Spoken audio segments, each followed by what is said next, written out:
thousands of generations, the gunslingers were knights, sworn to protect us from the coming of the dark.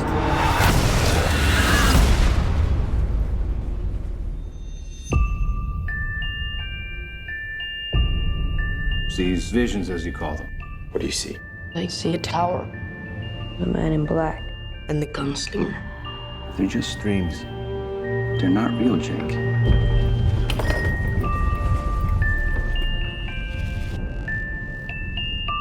There's another world out there. I know there is.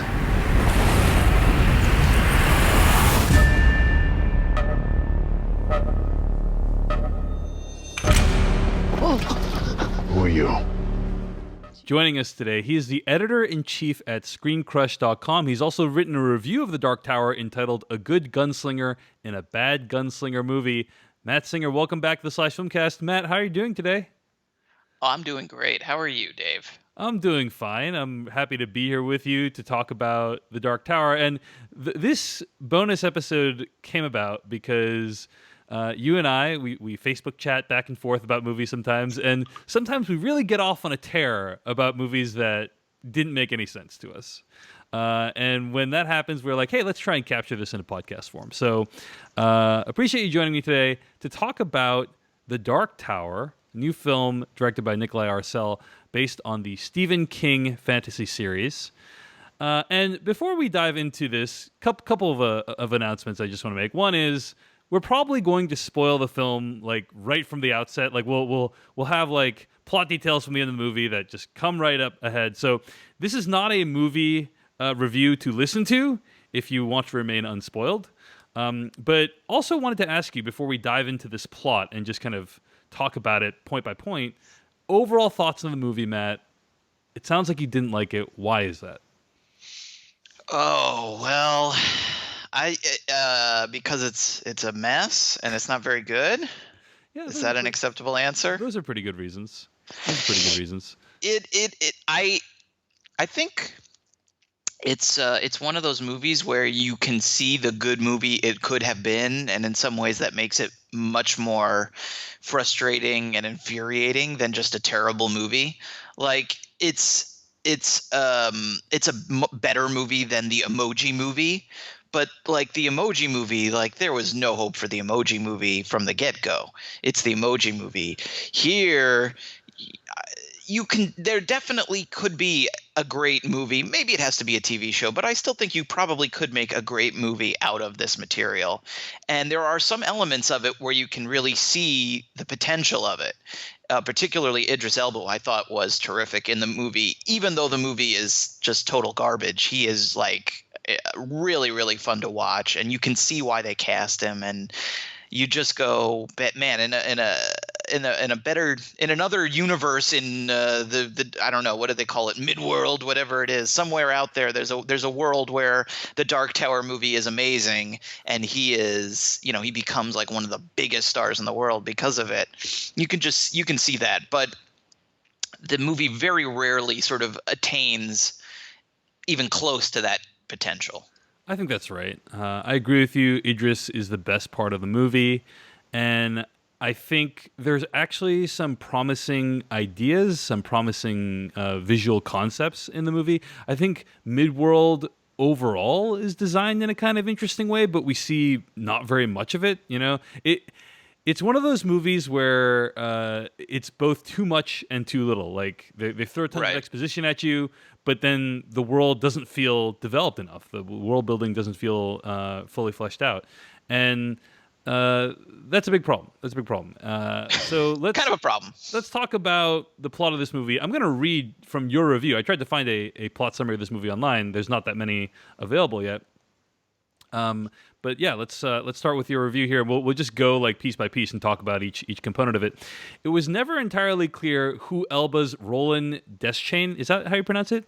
Deschain? Well, you're asking the wrong guy, because we're both sort of dark. we don't know the Dark Tower, but I think, and that might annoy some people who are listening, but to me it's sort of this movie was supposedly designed to be understood by people who hadn't read the books. So I think you're going to get that perspective. Is for people who haven't read the books, this is what two guys who don't know the material thought of it. Including the pronunciation of Deschain. It was never entirely clear who Elba's Roland Deschain was, or why he was important, or how he came to be trapped in this apparently endless war with the man he calls Walter, and others call the Man in Black, played by Matthew McConaughey. It's unclear. Even though Elba makes an incredibly charismatic vigilante, he's mostly a side character in the story of a deeply uninteresting kid named Jake Chambers, played by Tom Taylor, who lives in New York City and suffers from recurring nightmares about Roland and the Man in Black and the mysterious tower in the sky. So yeah, this is kind of the opening of the movie, right? And we're introduced to both Roland, Man in Black, as well as Jake Chambers, who's having dreams about them. He's kind of had trouble in school. He's drawing all these pictures. And when the movie began, I thought, hey, this might be an interesting metaphor about a kid dealing with trauma, right? And dealing with trauma in his life, and it manifests itself in these bad dreams, and he's making drawings about them, and the drawings are actually pretty good.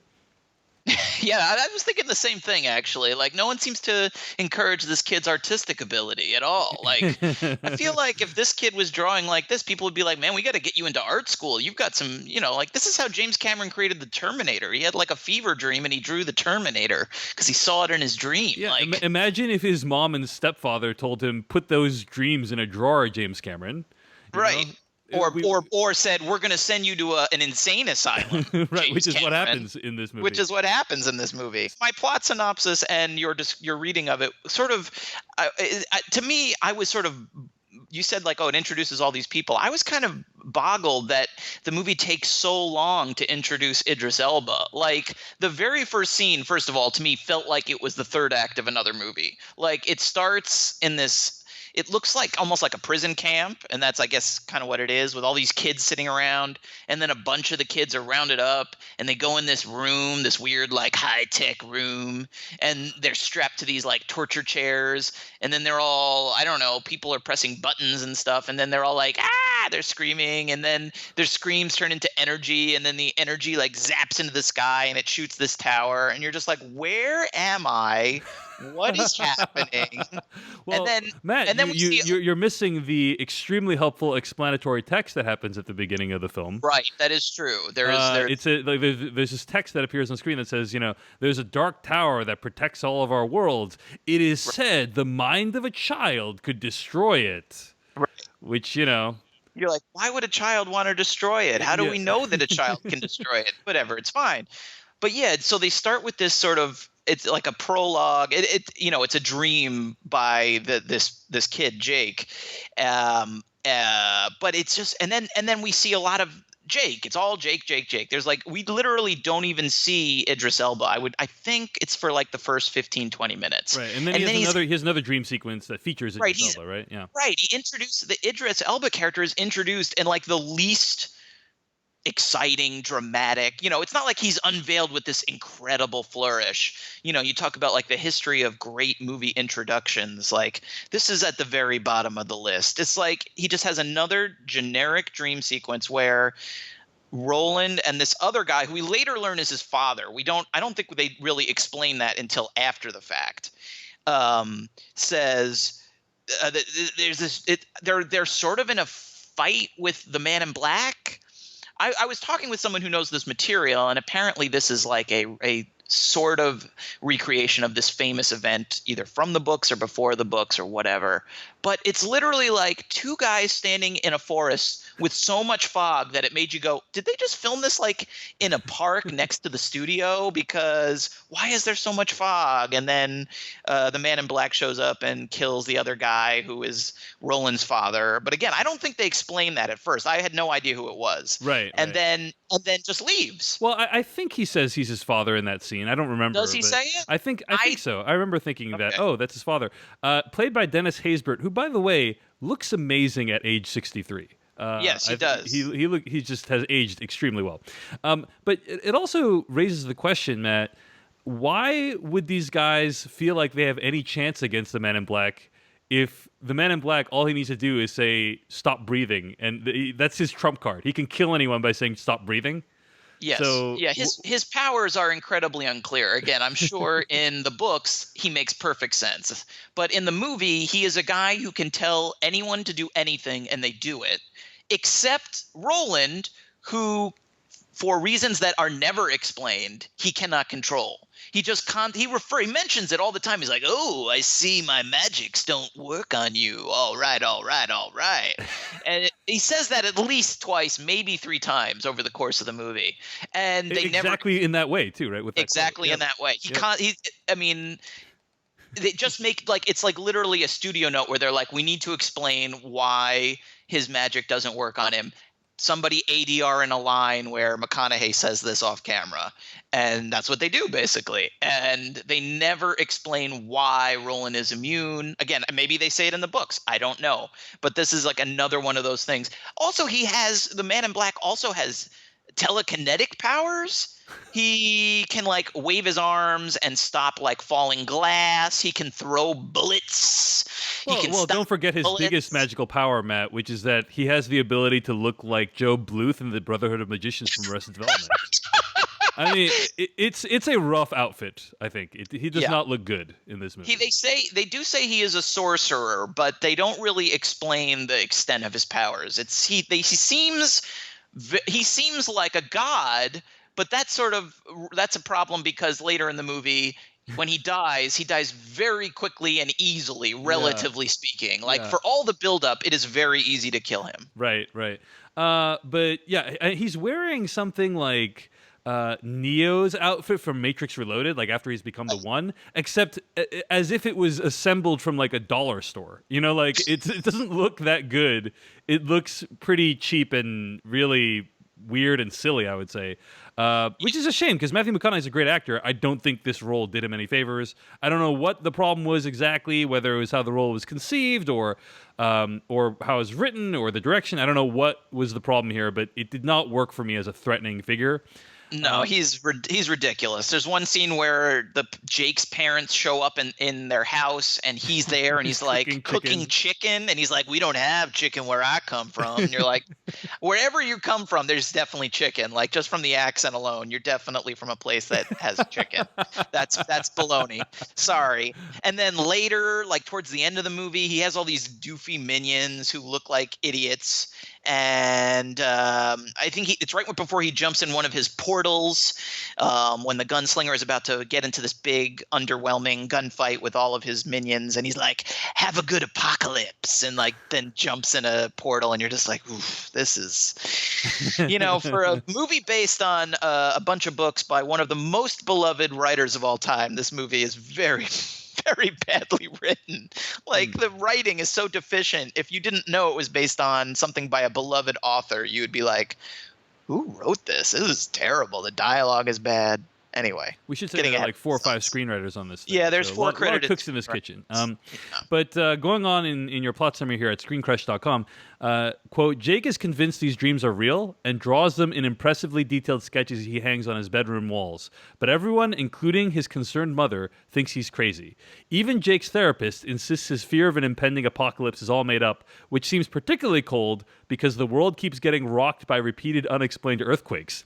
There is an earthquake during the therapy session. Maybe they shouldn't be so quick to dismiss the kid," end quote. One thing I found to be mildly amusing was that Jake's stepdad, Lon, is an asshole from the jump. Like, he has no sympathy whatsoever for this situation. None. Like, he hates this kid. Yeah, which I guess is, captures a real world stepfather relationship with, stepson, but right. There's no nuance to that relationship whatsoever. No, it's a ridiculous. Again, the writing of that character is just so absurd and terrible. I thought Catherine Winnick, who played Jake's mom, did a good job being like a concerned mother that actually, in a better movie, would have been kind of one of the emotional cruxes of the movie. Right, but she's again doesn't have she's in this movie for like 8 minutes. 8 minutes, yeah, like, and so when the most important thing that happens to her happens off screen, and then they, it's not even clear exactly what happened. I mean, like she basically dies off screen, and you don't even really know. They don't show it. Jake comes back from this adventure with the gunslinger to find basically a burn spot on his floor, and he's like, "Oh my god, oh no!" And the gunslinger's like, "Don't look at it. Don't use your mind powers to see it." And don't use your shinning. Don't use the shinning boy. And I'm going, well, I don't want this poor child to see it either, but I'd like to have some sense of what happened here because they never showed it. And it's just, I mean, how does like, he even know that it's his mom? Like, it could be the kid next door or something, you know? Like, Absolutely. you have no idea who that is. That charred husk on the ground is. Yeah, I mean, it's very, very unclear. But yeah, I just thought it was so funny that, like, the world is being rocked by repeated unexplained earthquakes. Like, they say that scientists can't explain what's happening, like, and it's happening all the time. Seems like a reasonable reason to be afraid that the world is coming to an end. Like, if you were a child therapist, you would be concerned about that. I mean, even if you don't think that it's a problem, it's a rational reason for a child to be having nightmares. And this kid is drawing these unbelievably detailed drawings that no child could draw. And the therapist is just like, Jake, you're crazy. You're smarter than this. You know there's nothing wrong. And then there's like a giant earthquake right as he says this. It's like, come on, dude. You're terrible at your job. Well, what would you say? Would you say, okay, let's explore this. Maybe there is a supernatural tower that's protecting us. I don't think I would say that. I think I would try to comfort the child, though, rather than like dismissing him. Right. Trying to understand and like empathize with this kid rather than being like, you're full of crap. Hey, did you see this picture of the Overlook Hotel on my shelf? Well, here you write, Jake's dreams are real, of course, and he eventually manages to find a portal to Roland's home in Midworld in Brooklyn's obvious backlot neighborhood. Never heard of that neighborhood. I think you live in New York. Yeah, it's pretty obscure. A lot of people don't know it. I'm not too far away. It's just a couple of subway stops down from me. I mean, at this point in the movie, we're like 20 minutes into the movie, aka like a quarter of the way through the movie, and and I'm still like kind of on board for this. You know, I'm not hating this movie or anything like that. I think overall I didn't hate the movie at all, actually. I think if anything, I feel nothing about this movie. You know, like it didn't make that much of an impression on me. Right. But at this point in the movie, I'm still kind of, okay, let's see where you're going, movie.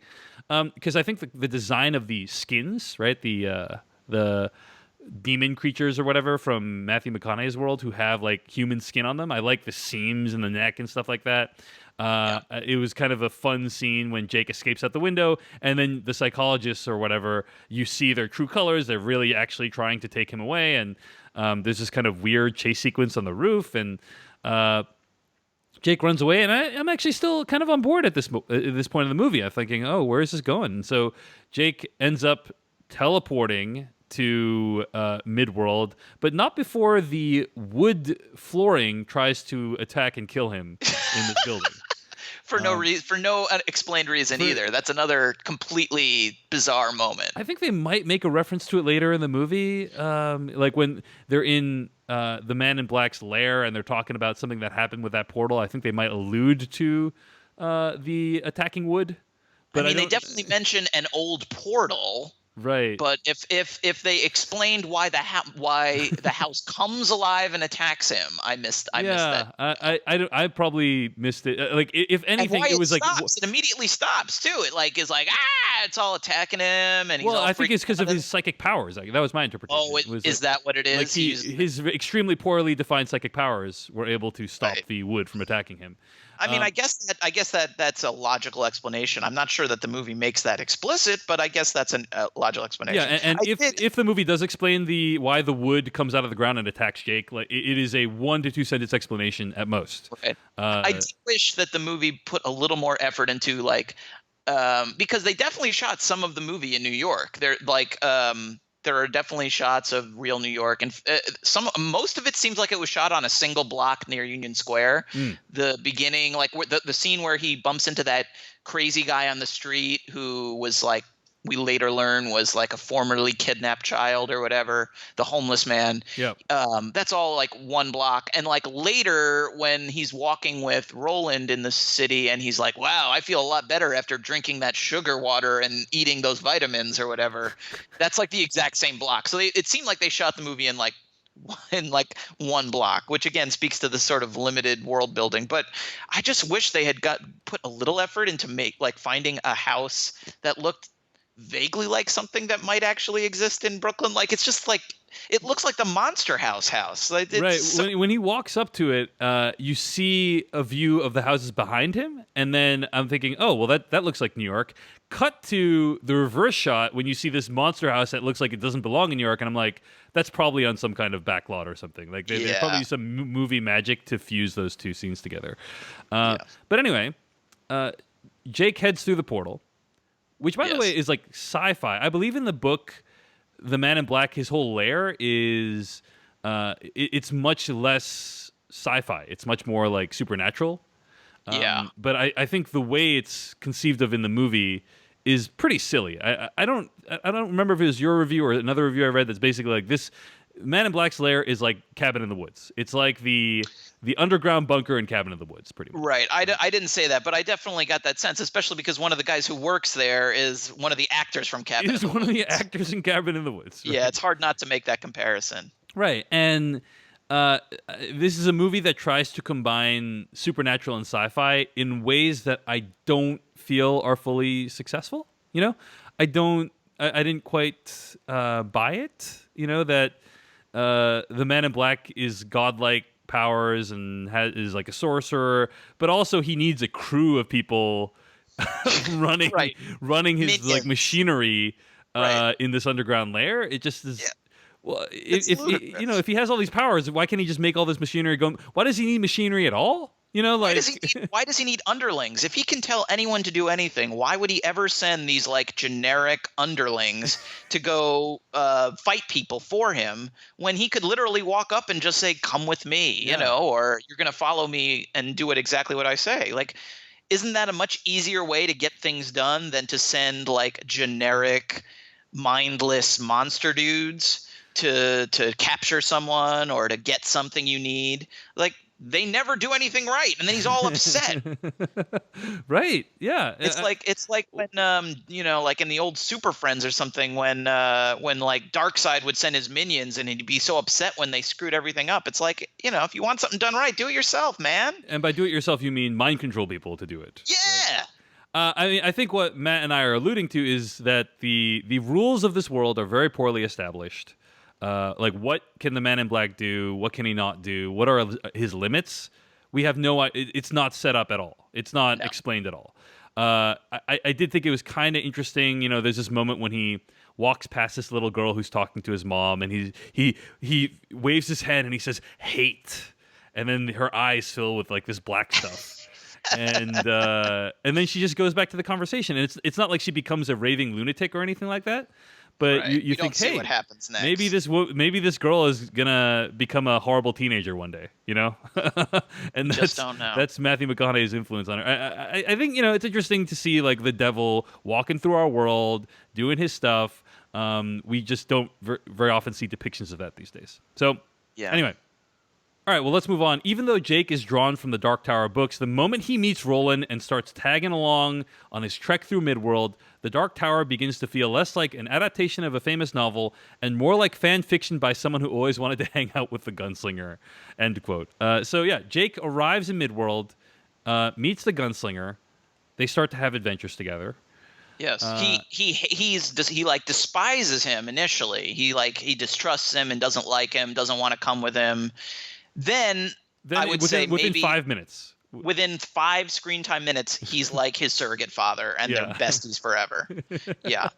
I have to admit, I was kind of shocked to learn, again, not knowing the books, that the Jake character was from the books, because the way that the film feels, it feels like someone.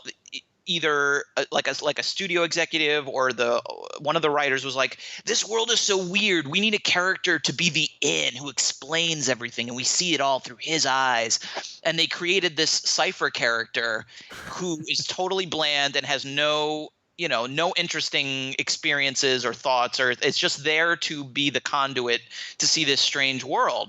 Because the movie is not told from, there's the Roland, the main character from the books, as I understand it, is like barely in the movie, especially in the first like half. It's all about this kid discovering all this stuff. And so I was sort of shocked to learn that he is in the books, because it just feels like some terrible screenwriter conceit to make something kind of weird and strange more palatable to a mainstream audience by giving the audience this surrogate that they can experience the world through. And even to the fact where, the fan fiction thing, it's like when he arrives and meets the gunslinger, he's like, "It's you." He treats him like he's a celebrity. I almost thought when he was giving him his drawing, he was going to like, "Could you sign this for me? My name's Jake." It's very bizarre. Well, he's seeing the badass dude from his dreams, Matt. If you met a badass dude from your dream, you'd probably be fawning over him, right? Yes, you're right. I think one of the issues, that you're pointing to is it was a strategic miscalculation to make Jake the main character of this film, right? Yes. Like if the movie was just gunslinger stuff, if Idris Elba's character was the main character and there was no Jake whatsoever, I could see this being potentially a much better film, right? Totally. But the problem, I understood what they're trying to do. Jake's lost his father in the real world. He gains a father in Midworld. The gunslinger is his new dad, is his new father figure. I get it. I understand. Problem is that the relationship has absolutely no time to develop. You have no idea what emotional journey Jake goes on during the course of this movie. By the way, another random thing about Jake, I could swear that this character changes like appearance and voice a couple times through the film, meaning like, oh, he totally does. Like there's reshoots on this movie, and it feels like they reshot this movie at a time when he was like significantly older. So there's like a couple scenes, particularly towards the end, where I thought that dude looks and sounds way different than he did, 5 scenes ago. There's definitely a puberty situation happening with this kid, where in some of the scenes he looks much younger than he does later, and his voice changes pitch too. I was just like, whoa, that, and of course you can't go backwards, right? There's no way he can ADR in like a younger voice of himself. So, they had to make do with what they had. But yeah, it was very odd. But the relationship between Jake and the gunslinger, it's not well developed. It's informed completely by action on screen. Like stuff happens to them, and gunslinger snaps into protective mode, and but you have no understanding for why that might be, except later on maybe when everyone in hushed tones says, "Oh my gosh, it's a gunslinger." So you get a sense that, hey, maybe this guy was a protector before and now he's become a protector again. It's not nothing, but it's very, very little, and it needed to be more, I think, to really sell the development of this relationship that serves as the core of the movie, right? Most of the movie is the two of them journeying together.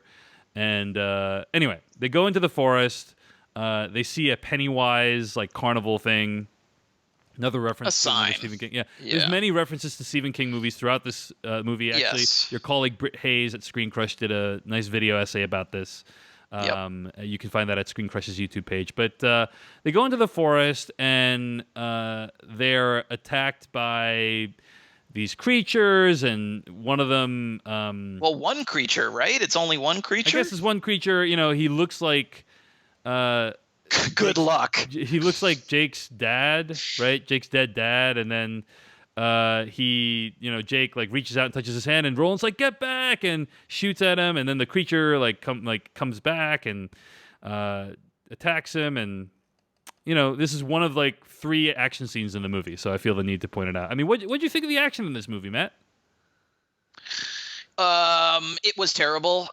The main issue, though, is that, again, like, Idris Elba really looks the part. You mentioned McConaughey's terrible costume and his sort of styling, and it is. But Elba looks amazing. I loved his costume. I loved his, like, duster jacket that he would, like, flourish. And he looks really cool when he's doing all kinds of crazy gun stuff. But I guess really all of the action, I can't think of a counterexample, takes place at night or in like dark warehouses or hallways. Right. So and this scene in particular you're describing with this monster character, it is so dimly lit. You cannot see anything. It is unclear what's happening. The monster, there isn't a single clear establishing shot so you can see what this monster looks like, what it is doing, what it is. It's like I mean, it almost looks like they dimmed the movie down so that you couldn't see what was happening because the effects were bad or something. Well, I mean, it's also just like they didn't introduce the idea that this monster would be out. No one earlier in the movie says, "Watch out at night. There's these little like fear creatures out there. You got to be aware of." It no shows setup, up for no, one scene. Yeah, no tension. Like it just it comes out of nowhere. It's resolved just as quickly, right? It shows up. It poisons him, which we don't really know like how the poison works or what it's going to do to him. Right. He kills it. It dies. We never see another one of those creatures again. And later, even though he's like dying from the wounds, when they go to Earth, he literally like takes a handful of medicine and downs some Coke, and he's fine. Right. And they never bring it up again. Yeah. So they come upon this village where these people take care of them. And, one thing I'll say about this movie is they did have a pretty diverse cast, They used people of color when they didn't necessarily need to use people of color. I don't believe the gunslinger is explicitly a person of color in the book. I'm pretty sure he's not. Yeah, so props to the movie for, casting, like, people of different ethnicities. There's an Asian person who's another psychic person who also has the shining. A seer. A seer, that's right, yeah. And she basically says, "Hey, you gotta. Here's a way to get to the dude. First of all, I don't understand why, like, Idris Elba's character, the gunslinger, needs Jake at all, because presumably, if he's trying to find the man in black, there is a beam of light shooting out of the sky towards the Dark Tower." It's like, maybe just follow the beam of light. Follow the just giant keep going beam of to light. the beam of light that's destroying the Dark Tower. Yeah.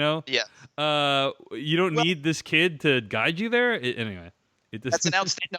Not anyway. That is a fantastic point. That's not really addressed in the movie. I think in general, what you're also speaking to here is that. Again, based on my understanding of the books, talking to colleagues who are huge fans of the books, the quest to the Dark Tower and the world, like the geography of Midworld and how everything is connected and how everything looks and feels, like it's a huge part of it. It's like Lord of the Rings. It's an entire sort of world to explore. Right. And here you feel like literally they're on one mountain and then a village right next to it. And you have no sense of how far away the Dark Tower is, or even where the Dark Tower is. Like, I was sort of shocked when it was all over, like how little of like the Dark Tower itself is in the movie, like, and where it is and how to get to it and what to do. And it just, we see it in a couple of those shots with like the laser beam that you're referring to, but that's about it. Like, it's not even like looming way off in the distance in shots. Right. Like, I'm sort of surprised at that, and I think of like, because I've seen pictures of the illustrations and the artwork from the books online, and it's all like the tower in the background and these beautiful images of it. Like, those images are so gorgeous, just like the artwork done for the books, and the movie in no way reflects that, even comes close to sort of capturing that kind of grandeur, that epic feeling. It really feels like it was shot on a backlot on a soundstage. Yeah, part of that is the decision to make this movie for $65 million, right? It looked like a small movie. Yeah. I mean, it does not feel like an epic akin to a Lord of the Rings or The Hobbit or anything like that. It doesn't have that sense of grandeur or anything like it. And so as a result, you don't get the sense that they're on this epic quest. You feel like, they're just walking around. They walked from a forest to a mountain to the village next door, and then they jump in a portal. It's like, it's just the enormity of it all is in no way reflected in the movie. Right. I remember watching this movie Lost City of Z recently, and there was at the earlier on in the movie, it's about these guys traveling into the jungle. There's 3 or 4 establishing shots that show them walking across these massive, like, sand dunes or, wintry mountaintops or whatever. Like, it just felt like, wow, they must have done a lot of work to get these 4 establishing shots that are in the movie for 20 seconds. To show the 2 characters walking along. But it really did a lot to sell the idea that these guys were traveling vast distances. And this movie doesn't do any of that, in my opinion. Like, you don't get the sense that they're going on this epic quest, as you mentioned. And I think budget is a huge part of that. By the way, Lost City of Z, not a big budgeted movie either. So it's not the size of the budget; it's what you do with it. But We're coming near the last third of the movie already, which is that Gunslinger goes to New York City. They basically say, okay, you got to go to New York City to find the Man in Black. Find a portal that will then lead you back to Man in Black's lair. That was my understanding of what was going on, right? That's what I got too. So they go into the portal back to New York City, and there's a section here you described like Last Action Hero, where you have this kind of badass who's fish out of water in our world. Yes, and doesn't understand our strange ways and customs. You know, thinks hot dogs are made out of dogs, which it's all right, it's fine, it's cute. Yeah. I mean, some of those jokes I actually thought were some of the best stuff in the movie, to be honest with you. Like, it's fun. You know, Idris Elba, I thought, played them all perfectly. Very dry, undersells it all. You know, when I say it's like Last Action Hero, it's not necessarily meant as an insult. I like Last Action Hero. I just was surprised that this movie became Last Action Hero. I was not expecting it. Again, like what I know of the Dark Tower novels, that wasn't exactly what I thought it was going to happen here. Well, I actually, you know, we forgot to mention the action scene that happens right before this in the village with all these poorly defined villains running around and killing everyone. And I did enjoy that scene where Man in Black, he's kind of owning all these dudes, and then he does the equalizer Matrix bullet time thing where he he breathes and he can see like everything around him, and he fires a bullet and like saves Jake using one. That's a cool moment. In the movie. That is the coolest moment in the movie for sure. Yeah. So wanted to just give a shout out like that. I did like that. The idea that he can somehow calculate exactly where this bullet is going to be and how it's going to kill this guy. That's awesome. Yeah. But again, that scene takes place in a dimly lit village. The guys that are there killing them, I guess they're all just minions of the Man in Black. We never really get a good look at them. We don't know if they're super powerful, if they're just monster men, like what they can do, what they can't do, how easy or hard it is to kill them. Right. You know, and it's not really clear either. Like the gunslinger, like what makes him so, like he mentions at one point, I heal fast. Like, oh, he's like Wolverine? Is he like actually like supernaturally strong? I don't know if you noticed this, Matt, but he can reload really fast. I think that's his special. He can reload really fast. And someone mentions his guns are made out of Excalibur, which I thought was like, that's really cool. Like, are we going to learn more about that? Nope, just one line. That's it. Apparently, in an early, like if you see posters of this movie earlier on, like the guns actually were glowing. Yeah, I didn't remember that, but I think Eric Vespi was pointing that out on Twitter, and I was like, wow, that was a bad choice. I'm glad they got rid of that. Yeah, so the guns do not glow in the movie. Yeah. No, but again, it's really not entirely clear whether like his guns are magical or just guns. Is he firing super bullets or just bullets? Right. You know, like is he like a Superman? Is he like a superhero kind of guy with magic powers, or is he just an incredibly competent gunslinger? I don't know. It's not really explained. Yeah. So they go to New York. He acquires some weapons. And then, like, the fight starts almost immediately. Asian dude at the gun shop is possessed by, Man in Black. And starts shooting at him. That's pretty. It's a pretty interesting moment. He's like, "It's not me, silly. Don't you understand what's going on?" That moment isn't from Last Action Hero. That's from the Terminator, the original Terminator, where the Terminator goes into the gun shop and he's like, Uzi 9mm, and the gun, and then he's like phased plasma rifle, and he's like, just what you see here, pal. I mean, it's basically that scene, but they made it into like a brief action scene. Right. And anyway, all paths converge towards the Crimson King Club, underground club or whatever, which, by the way, like, was the Crimson King thing ever explained? Like, do we know what the Crimson King is? Is Man in Black also Crimson King? Like, that was... I was wondering the same thing. I was like, oh, is the Man in Black the Crimson King? He's not. They don't explain it in the movie. But in the books, the Crimson King works... Excuse me, the Man in Black works for the Crimson King. He's like the ultimate bad guy. I see. But like, and the Man in Black is more of his sort of like, I don't know, his like number two or whatever. Right, yeah. The guy who does his dirty work, I suppose. Right. That's what was explained to me. But I thought the exact same thing. I was like, there's all this graffiti about the Crimson King, and so he's that's Matthew McConaughey. I didn't they don't explain it, but yeah. Right. Yeah, it's pretty poorly explained. But anyway, they end up at that lair. Was that Jackie Earle Haley for in the movie for 5 minutes? Yeah. So, yes, he's the main guy in that section. Yeah. So anyway, they go there, and the Man in Black finally gets the kid because he needs the kid. He needs Jake. We actually forgot to even talk about this. He needs Jake to use Jake's psychic powers to finally destroy the Dark Tower once and for all. Right. Jake, he has the Shining. I mean, it's not even alluded to. It's explicit. He has the Shining. I mean, they say the Shining 50 times. Yeah, they say your shine. His shine is super strong. It's not like an Easter egg. It is an essential element of the plot. And so there's a lot of interesting threads there that they could have pulled on. There's the idea that this kid is dealing with this father trauma of his father's death, and maybe he has the shine, and he's developing the shine, and he uses the shine to defeat the Man in Black at the end. That's one way you could have gone with this story, yes, right? The shine is somehow tied to the trauma, maybe because of the trauma now he has the shine, or there's many ways you could have done this. And the movie chose probably one of the most uninteresting ways, which is that what ends up happening is that Matthew McConaughey gets the kid.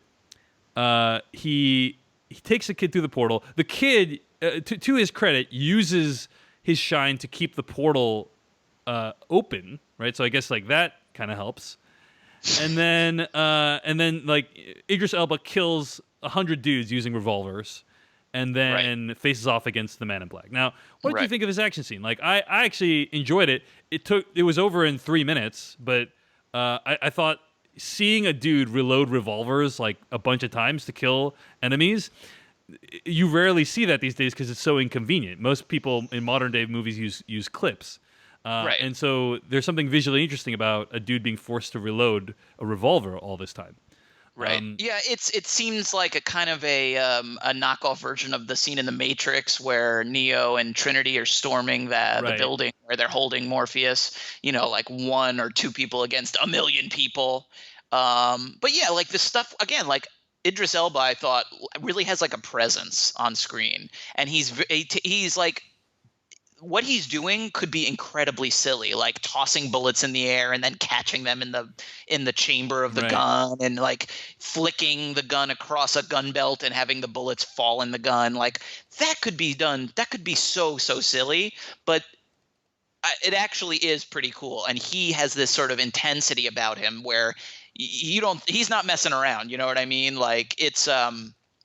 It's handled pretty well in terms of the actual action, the choreography, the cutting. There's nothing special about it. Right. I just think and the concept of what he's doing in that scene is pretty good. Yeah, and also the way he moves and carries himself, I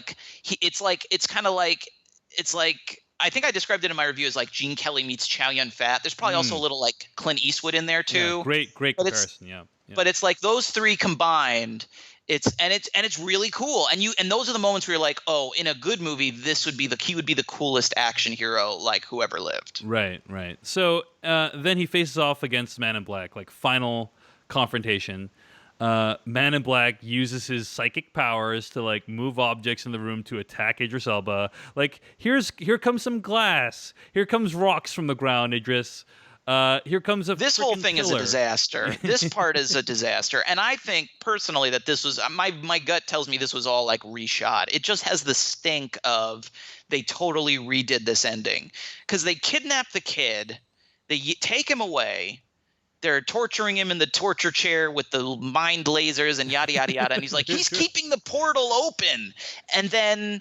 So the idea being he's keeping the portal open so that what's-his-name can come through and save him, right? But Idris Elba never goes through that portal. And Matthew McConaughey just walks back through the portal and fights him on our world.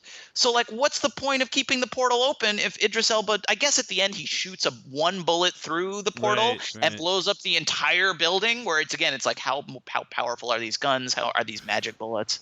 But, really the kid doesn't – do anything when you think about it. He just because McConaughey comes back and then the whole thing is shot in this random hallway they could have. It just looks like they built a hallway on a soundstage And it just, again, it doesn't really pay off. Like you were saying, the fact that they build up Jake is the main character. Jake is the one who we're following. And the end of the movie is just this really silly, very brief gunfight and mind bullet fight between Idris Elba and McConaughey. It just doesn't pay off what the movie has set up. And then he dies incredibly quickly and easily. McConaughey does.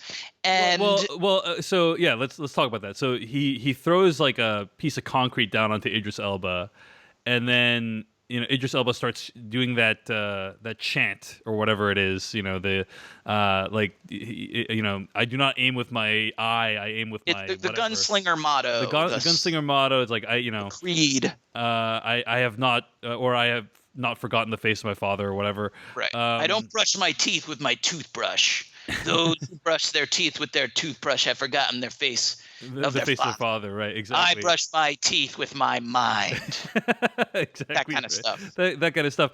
He starts chanting the gunslinger motto and then shoots a bullet at Matthew McConaughey like he does previously, then shoots another bullet that ricochets off a wall that then intersects the first bullet, diverting the first bullet's path into Matthew McConaughey's heart, killing him.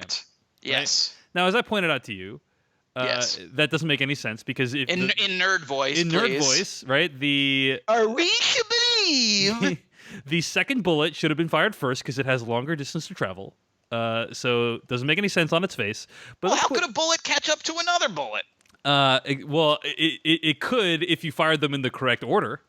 Anyway, but putting the scientific inaccuracy of this movie aside, the fact that Matthew McConaughey can be killed with a bullet through the heart is never introduced earlier in the film, right? This guy who walks through the world like he owns the place, and he can just get people to die by disrupting their autonomic nervous system, and say like, "Don't breathe, stop breathing, quiet." He can just command people and like they'll do what he says. This guy is basically like God, but he can be felled with a bullet through the chest. Right. I think theoretically there's no reason. They say he's a sorcerer, and a sorcerer can just be a guy with lots of magic powers. I guess it doesn't mean you're immortal, but it does. There's no evidence or setup that he could be killed so easily in the movie. You would think if you wanted to make that the payoff, you would show him, I don't know, getting shot in the arm and saying bleed, something to establish that this guy who seems all powerful can be killed. You know what I mean? Earlier when the gunslinger shot at him, he caught the bullet with his fingers. He catches the bullets, right? Yeah. So that's what makes you think he's like a god. Yeah, exactly. Like a quote unquote human could not do that. He has like the Man in Black. He has these amazing powers, but his one weakness is his heart. And even though that would have been cheesy, at least you would be like, oh, okay, I understand. Right.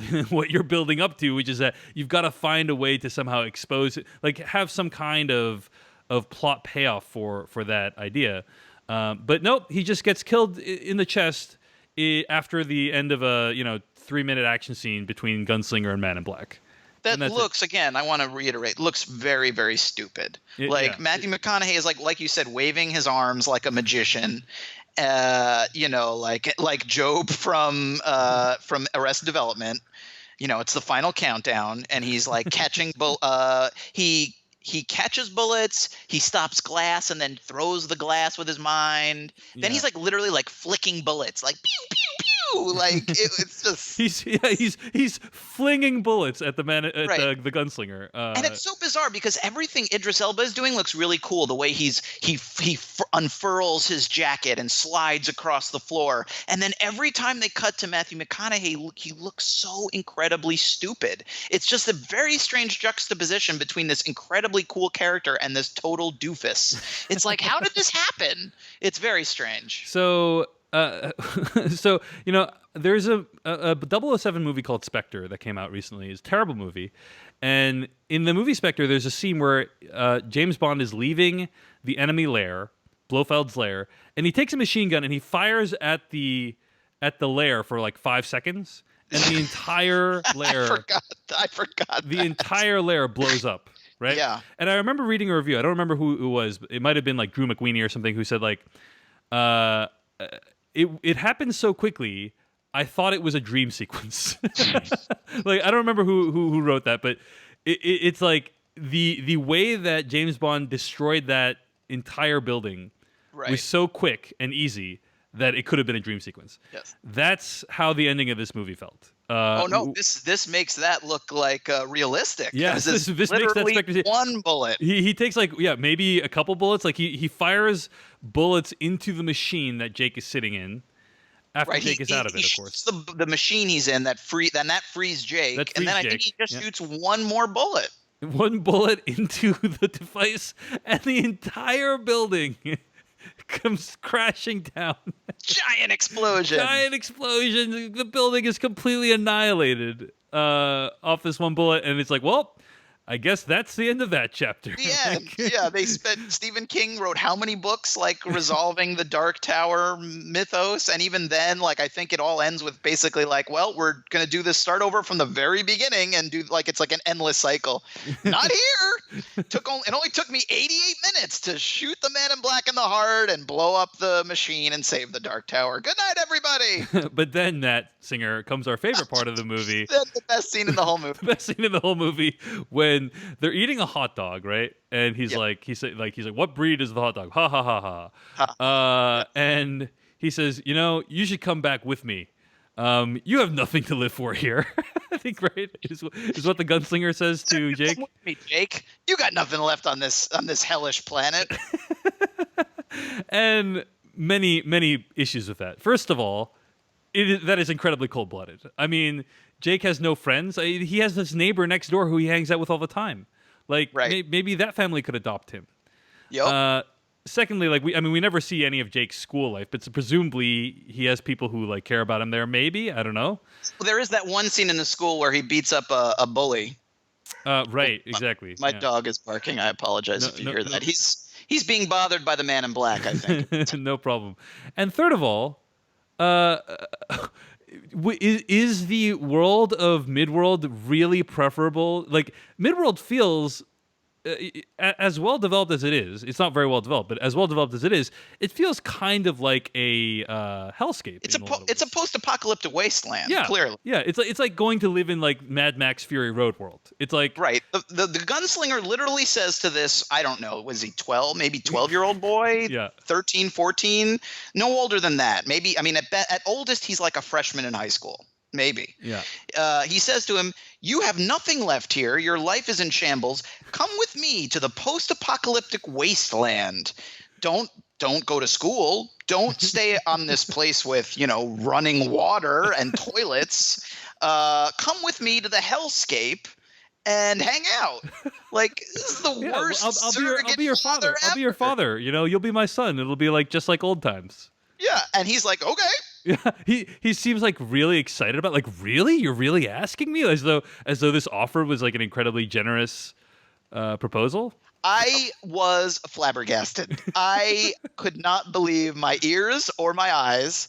I also think that was also some kind of a reshoot because it's very strange. And they don't even show them getting in the portal. They just walk down a street, they go in a door, and then they literally just like there's like sound effects and a little flash of light. I was like, I can't believe this is the actual ending of this movie.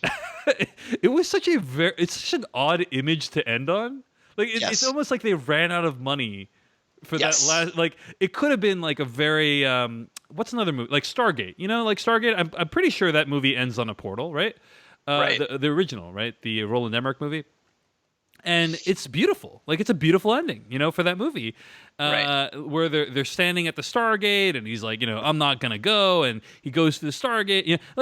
There's a lot of symbolism and visual beauty that goes into, like, portals, in movies. And this movie could have done that. But instead, they just walk into this nondescript alley building.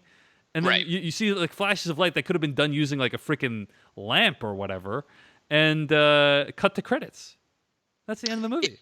It's unbelievable. Truly unbelievable. So, last question, Matt Singer. Yes. Are you looking forward to the sequel? In all seriousness, if you told me we fired every creative person involved in this movie, We are, and we got rid of McConaughey too. But we're bringing back Idris Elba, and we're giving this material to a legitimately like a bold director with a lot of ideas, like visual ideas. I would be interested in seeing a sequel because I liked Idris Elba as this character, and I could totally see the good version of this movie. Like, I absolutely think that the material would work with him. But this movie is just, on a couple of levels, is just a total disaster. Like you said, the choice to make the boring, bland kid the main character pretty much sinks it right from the get-go. Yeah. And then the fact, again, there's all these things that we didn't understand, which I think is a result of clearly, you know, there's all these rumors and articles online about how the test screenings were terrible. They cut a bunch out of the movie. They re-edited it. And it feels like that. I don't know that that's true, but it definitely feels like a movie that's been cut to the bone to make something that plays, that moves quickly, and that for an audience that, you know, like it's just a 90-minute kind of action fantasy blockbuster. And it's not really boring. Like, it does move quickly. And when it's over, you're like, all right, you know, I wasn't bored. But the fact that they cut out all this stuff that probably you needed to understand the movie, like all these motivations and how everything works, it's just what you're left with is this confusing 90-minute movie. And if the movie was visually exciting, then maybe that would have been okay. But it's not very dynamic. And all the action scenes are at night and dimly lit. The monster designs, you can't even see what anything is. So you have like a serviceable, confusing, not very interesting looking movie with a very charismatic lead. Not even lead, side character. Side character. He's not right, the you're lead right. of this movie, right? I stand corrected.